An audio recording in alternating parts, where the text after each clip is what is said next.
जय हिंद बच्चों। आज के इस वीडियो में हम लोग 12वीं कक्षा के राजनीति शास्त्र चैप्टर नंबर 3 के बचे हुए टॉपिक के बारे में चर्चा करेंगे।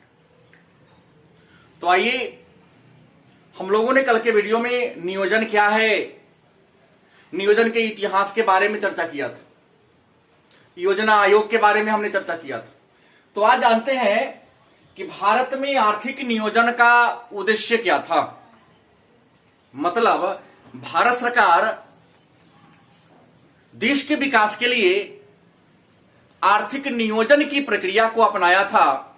तो उस आर्थिक नियोजन के प्रक्रिया का लक्ष्य क्या था, उद्देश्य क्या था, इसी बारे में हम लोग चर्चा करेंगे। तो भारत में आर्थिक नियोजन का दो मुख्य उद्देश्य था। पहला, लोकतांत्रिक समाजवाद की स्थापना करना। भारत में नियोजन का या आर्थिक नियोजन का पहला उद्देश्य था लोकतांत्रिक समाजवाद की स्थापना करना, और दूसरा उद्देश्य मिश्रित अर्थव्यवस्था के स्वरूप को बढ़ावा देना। मतलब एक ऐसी अर्थव्यवस्था का विकास करना जिसमें पूंजीवाद और समाजवाद दोनों का मिला जुला रूप देखने को मिले। अगला बात होगी, तो भारत में नियोजन का लक्ष्य क्या था। भारत में नियोजन का लक्ष्य क्या था, क्या सोचकर हमारी सरकार ने देश के विकास के लिए नियोजन के प्रक्रिया को अपनाया था। तो आपको बता दूं कि भारत में नियोजन का लक्ष्य था देश का तीव्र आर्थिक विकास करना, देश का तीव्र गति से आर्थिक विकास करना, गरीबी का उन्मूलन करना, मतलब गरीबी को दूर कर देना, समाप्त कर देना, रोजगार का सृजन करना, मतलब लोगों में बेरोजगारी को दूर करने के लिए रोजगार के नए नए अवसर की तलाश करना, अर्थव्यवस्था को या लोगों को आत्मनिर्भर बनाना, मतलब लोगों को या अपने देश को ऐसा बना देना कि हमें अपनी आवश्यकता को पूरा करने के लिए किसी दूसरे देश पर निर्भर न रहना पड़े। देश का आधुनिकीकरण करना, मतलब विज्ञान और प्रौद्योगिकी की सहायता से देश को आधुनिकीकरण करना और समावेशी तथा धारणीय विकास को बढ़ावा देना भारत में नियोजन का मुख्य लक्ष्य था। अब है कि भारत सरकार ने स्वतंत्रता प्राप्ति के बाद देश के विकास के लिए 1951 में पहली पंचवर्षीय योजना का निर्माण किया था, और अभी तक मतलब 2017 ईस्वी तक 12 पंचवर्षीय योजनाओं ने अपना कार्यकाल को पूरा कर लिया है। तो आर्थिक नियोजन की उपलब्धियां क्या थी, मतलब नियोजन को अपनाया गया, आर्थिक नियोजन की प्रक्रिया को अपनाया गया। तो आर्थिक नियोजन की प्रक्रिया से हमें क्या क्या मिला, किन किन क्षेत्रों में विकास हुआ। तो आर्थिक नियोजन की प्रक्रिया के उपलब्धि की बात करें तो सबसे पहले राष्ट्रीय आय में वृद्धि हुई है। देश की जो राष्ट्रीय आय थी आजादी के समय मात्र 8650 करोड़ रुपया थी। आज कई हजार गुना भारत के राष्ट्रीय आय में वृद्धि हो गई। दूसरी, प्रति व्यक्ति आय। आजादी के समय मात्र लोगों की प्रति व्यक्ति वार्षिक आय 246 रुपया 90 पैसा था। नियोजन की प्रक्रिया के फलस्वरूप आज भारत के प्रति व्यक्ति आय में वृद्धि हुई है। लगभग प्रति व्यक्ति आय 50,000 रुपया से ज्यादा हो गया। पूंजी निर्माण दर में वृद्धि। पहले पूंजी निर्माण होता ही नहीं था, वजह थी गरीबी। देश आर्थिक दृष्टिकोण से जर्जर बन चुका था, तो पूंजी निर्माण दर में बड़ी वृद्धि हो गई। कृषि क्षेत्र में संस्थागत और तकनीकी सुधार। पहले हम परंपरागत तरीके से खेतीबाड़ी करते थे, लेकिन नियोजन की प्रक्रिया के दौरान आज खेती बाड़ी के क्षेत्र में भी तकनीकी सुधार हुआ है। आज परंपरागत तरीके से शायद ही किसान खेतीबाड़ी करते हैं। आज सभी गांवों में खेतीबाड़ी करने के लिए ट्रैक्टर और भूमि को जोतने के लिए एक से बढ़कर एक, धान काटने के लिए, रोपने के लिए यंत्र का प्रयोग हो रहा है। आधारभूत संरचना का विकास, आज ऐसा कोई गांव नहीं है जहां बिजली नहीं है, पानी नहीं है, शिक्षा के लिए प्राप्त के लिए विद्यालय नहीं है, प्राथमिक स्वास्थ्य केंद्र नहीं है और मोबाइल नेटवर्क के संपर्क में नहीं है। मतलब आधारभूत संरचना का पूरा पूरा विकास हो गया। हर गांव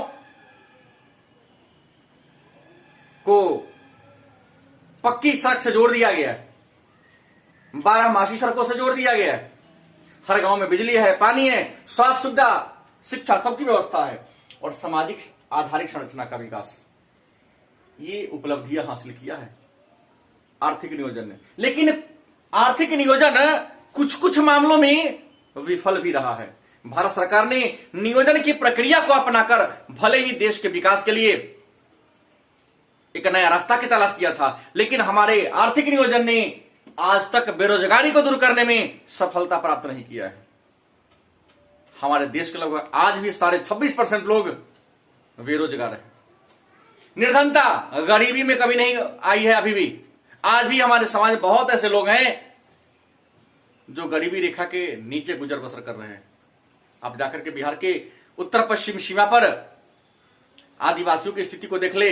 मध्य प्रदेश, उत्तर प्रदेश, पश्चिम बंगाल, सबसे ज्यादा स्थिति खराब तो ओडिशा का है, जहां आज भी 42.5% लोग गरीबी रेखा के नीचे हैं। औसत भारत की बात करते हैं तो भारत में भी लगभग 21% के आसपास लोग गरीबी रेखा के नीचे हैं। तो नियोजन की प्रक्रिया के द्वारा भी आज तक भारत में गरीबी और बेरोजगारी को दूर नहीं किया जा सका है और जनसंख्या जो तीव्र गति से बढ़ रही है, भारत जनसंख्या विस्फोट की अवस्था में प्रवेश कर गया है। जनसंख्या वृद्धि पर नियंत्रण करने में सक्षम नहीं है क्योंकि सरकार ने शायद ऐसी पॉलिसी का निर्माण नहीं किया है कि जनसंख्या पर नियंत्रण किया जा सके। और कहने के लिए हर गांव में बिजली, पानी, सड़क सुविधा है, लेकिन आज भी कुछ ऐसे गांव हैं जहां बिजली नहीं पहुंची, पीने के लिए स्वच्छ पानी नहीं है और आज भी उस गांव के लोग पगडंडियों की सहायता से अपने घर तक पहुंचते हैं। मोबाइल की बात तो छोड़ ही दिया जाए, प्राथमिक स्वास्थ्य केंद्र की बात तो छोड़ ही दी जाए। मतलब आज भी गरीबी, बेरोजगारी, स्वास्थ्य, अच्छी सड़क, बिजली को पूरा पूरा उपलब्ध कराने में हमारी सरकार असफल रही। अब नया बात है, हमने कहा है कि भारत सरकार ने अभी तक 12 पंचवर्षीय योजनाओं का निर्माण किया। अब किस पंचवर्षीय योजना का लक्ष्य क्या था, उद्देश्य क्या था, उस पंचवर्षीय योजना में सरकार ने क्या क्या नया काम किया, इसके बारे में चर्चा हम लोग तो अगले वीडियो में करेंगे। लेकिन आज जानते हैं कि 12 पंचवर्षीय योजनाओं का संक्षिप्त विवरण और उस पंचवर्षीय योजना का निर्माण किस मॉडल पर किया गया, तो उसके बारे में चर्चा करते हैं। तो भारत सरकार ने अभी तक 12 पंचवर्षीय योजना का निर्माण किया और पहली पंचवर्षीय योजना जिसका कार्यकाल था 1 अप्रैल 1951 से 31 मार्च 1956 तक, और पहली पंचवर्षीय योजना का मॉडल स्वरूप हैराड डोमर मॉडल, हैराड डोमर नामक एक अर्थशास्त्री ने बनाया था। तो पहली पंचवर्षीय योजना की रूपरेखा, मॉडल या स्वरूप हैराड डोमर मॉडल पर है। और पहली पंचवर्षीय योजना में कृषि के उत्पादन में वृद्धि तथा आय की जो असमानता थी उसे दूर करने का प्रयास किया गया था। दूसरी पंचवर्षीय योजना, इसका समय था 1 अप्रैल 1956 से 31 मार्च 1961 तक, और दूसरी पंचवर्षीय योजना पीसी महालनोबिस मॉडल पर आधारित था। दूसरी पंचवर्षीय योजना का मुख्य लक्ष्य था औद्योगिक उत्पादन में वृद्धि करना और भारी उद्योगों की स्थापना करना। तीसरी पंचवर्षीय योजना, इसकी कार्य अवधि थी 1 अप्रैल 1961 से 31 मार्च 1966 तक। तीसरी पंचवर्षीय योजना का मॉडल सुखमय चक्रवर्ती तथा जे सैंडी ने बनाया था। मतलब तीसरी पंचवर्षीय योजना सुखमय चक्रवर्ती और सैंडी मॉडल पर आधारित है। और तीसरी पंचवर्षीय योजना का मुख्य लक्ष्य था खाद्यान्न के उत्पादन में आत्मनिर्भरता को प्राप्त करना, रोजगार के अवसर में वृद्धि करना और आर्थिक असमानता में कमी लाना। चौथी पंचवर्षीय योजना इसका जो कार्यकाल था, इसकी जो अवधि थी वह 1 अप्रैल 1969 से 31 मार्च 1974 तक था। और चौथी पंचवर्षीय योजना का मॉडल डीआर गाडगिल मॉडल था। मतलब डीआर गाडगिल महोदय ने चौथी पंचवर्षीय योजना का रूपरेखा तैयार किया था। मतलब गाडगिल मॉडल पर आधारित था। और चौथी पंचवर्षीय योजना का लक्ष्य था विकास की प्रक्रिया को तेज करना और कीमत में जो उतार चढ़ाव हो रहा था, कीमत में स्थिरता लाना। पांचवी पंचवर्षीय योजना, इसकी अवधि 1 अप्रैल 1974 से 31 मार्च 1979 ईस्वी तक था। और पांचवी पंचवर्षीय योजना की रूपरेखा डीपी धर ने बनाया था। मतलब धर मॉडल पर आधारित थी। और पांचवी पंचवर्षीय योजना का मुख्य लक्ष्य था गरीबी उन्मूलन, मतलब गरीबी को दूर करना और लोगों के जीवन स्तर को क्या करना, ऊंचा उठाना। छठी पंचवर्षीय योजना, इसका समय था 1 अप्रैल 1980 से 31 मार्च 1985 तक।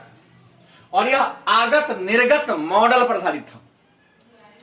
छठी पंचवर्षीय योजना आगत निर्गत मॉडल पर आधारित था। और इसका मुख्य लक्ष्य था आधारिक संरचना का विकास और निर्धनता का उन्मूलन करना। मतलब जो हमारे समाज में निर्धन है, गरीब है, उसके गरीबी को दूर कर देना।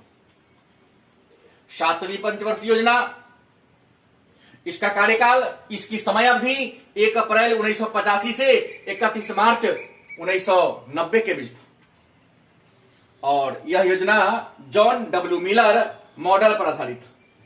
मतलब सातवीं पंचवर्षीय योजना जॉन डब्ल्यू मिलर मॉडल पर आधारित था। और सातवीं पंचवर्षीय योजना का लक्ष्य था रोजगार के लिए नए अवसर की तलाश करना और कृषि के उत्पादन स्तर में तेजी से वृद्धि करना। आठवीं पंचवर्षीय योजना, इसका कार्यकाल था 1 अप्रैल 1992 ईस्वी से 31 मार्च 1997 ईस्वी तक।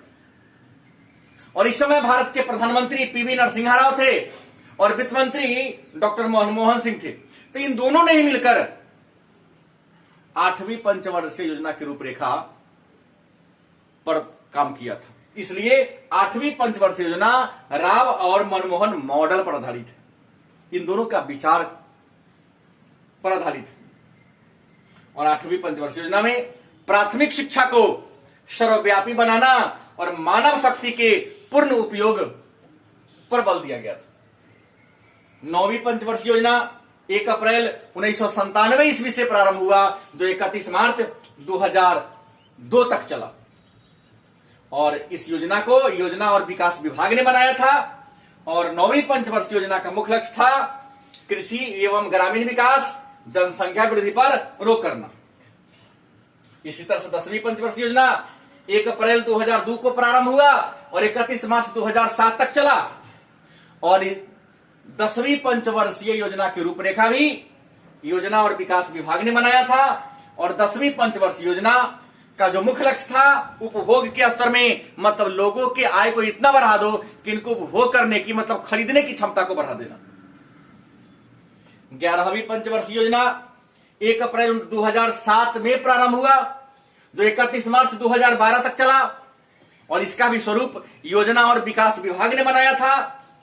और 11वीं पंचवर्षीय योजना को आम आदमी की योजना कहते हैं। और इसमें पर्यावरण संरक्षण पर ज्यादा बल दिया गया था, पर्यावरण की सुरक्षा करना। और अंत में 12वीं पंचवर्षीय योजना 1 अप्रैल 2012 ईस्वी 1 अप्रैल 2012 को प्रारंभ हुआ, जो 31 मार्च 2017 तक चला। और इसका मॉडल भी योजना और विकास विभाग ने ही बनाया था। तीव्र, सतत और समावेशी विकास 12वीं पंचवर्षीय योजना का मुख्य लक्ष्य था। 2015 ईस्वी में चूंकि योजना आयोग संस्था को भंग कर दिया गया, उसके स्थान पर नीति आयोग की स्थापना की गई। तो जब 12वीं पंचवर्षीय योजना समाप्त हो गई तो 13वीं पंचवर्षीय योजना का निर्माण अभी तक नहीं हुआ है। नीति आयोग के अनुसार एक एक वर्षों की योजना बनाकर देश के विकास के लिए सुझाव दिया गया है। तो कल के वीडियो में हम लोग पहली पंचवर्षीय योजना, दूसरी पंचवर्षीय योजना, मतलब सभी पंचवर्षीय योजनाओं के बारे में विस्तार से चर्चा करेंगे। धन्यवाद।